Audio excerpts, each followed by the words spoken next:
What's up, Street.Credit? It's your boy Bukshot representing the 502. Here with my man Mr. Tony, repping that Street.Credit, and got to get y'all a little insight on what's going on inside Bukshot's mind. My first album, Welcome to the Ville, was released in 1997, July of 97.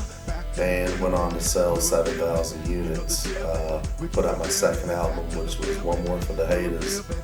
One More for the Haters sold 15,000 copies. I got picked up by Power Records, which was distributed through Warner Brothers. Sold another 15,000. And then I got with my business partner, who I'm still with now, Brian Gillespie.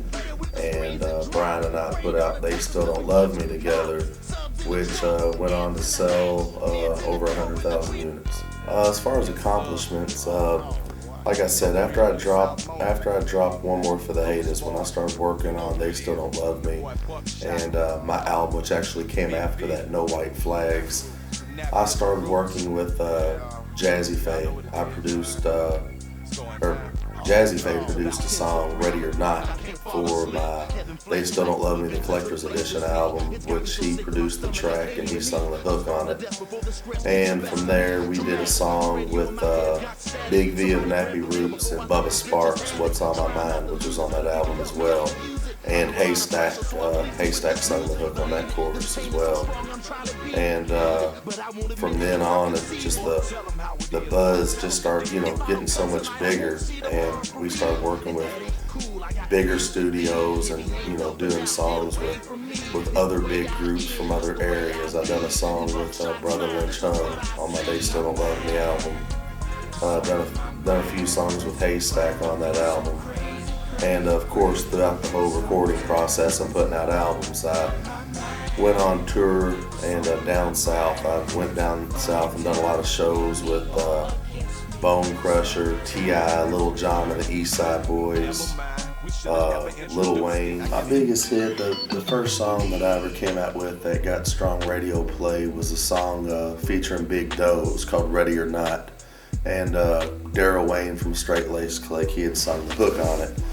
And B96.5, they had a local, it was on Sundays, had a local show where they were playing a few of the local artists that names was starting to catch a buzz. And they started playing Ready or Not, which was on my One More for the Haters album.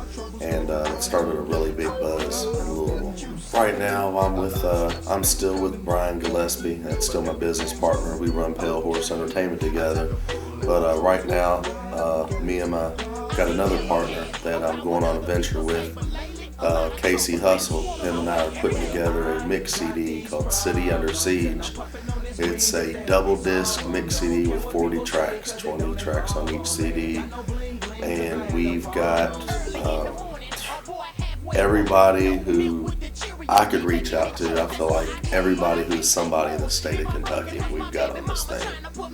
And we've been working on this album for about 2 months. We've got Nappy Roots on it, Rob Jackson, Bone Crusher, Paul Wall, Haystack, T-Lo from the 504 Boys, Hurricane, Big Dre, Native, B-Sim, Code Red, Goodfella, KD's on it, the Villbillies. We've got everybody on this thing. I'm sorry if I forgot anybody's names off the top of my head right now, but we got a ton of artists on here. This the cream of the crop, basically, from Louisville and Kentucky. Current state of hip hop, especially on the local scene, I think for years that artists, I think there's too many egos in the city, and there's nothing wrong with having an ego. I mean, I've got my own egos. Every artist has egos.